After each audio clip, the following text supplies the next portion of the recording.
لوگ اس دن کو دور سمجھتے ہیں جبکہ ہماری نظر میں وہ قریب ہے، جس دن آسمان ایسا ہو جائے گا جیسے پگھلا ہوا تانبا، اور پہاڑ ایسے جیسے رنگین اون، اور کوئی دوست کسی دوست کو نہ پوچھے گا حالانکہ ایک دوسرے کو سامنے دیکھ رہے ہوں گے۔ اس روز گناہگار چاہے گا کہ کسی طرح اس دن کے عذاب کے بدلے میں سب کچھ دے دے، یعنی اپنے بیٹے اور اپنی بیوی اور اپنے بھائی اور اپنا خاندان جس میں وہ رہتا تھا، اور جتنے آدمی زمین پر ہیں غرض سب کو دے ڈالے، پھر اپنے آپ کو عذاب سے چھڑا لے۔ لیکن ایسا ہرگز نہیں ہوگا۔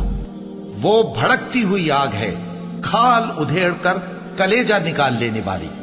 وہ ان لوگوں کو اپنی طرف بلائے گی جنہوں نے دین حق سے اعراض کیا اور منہ پھیر لیا، اور مال جمع کیا پھر سینت سینت کر رکھا۔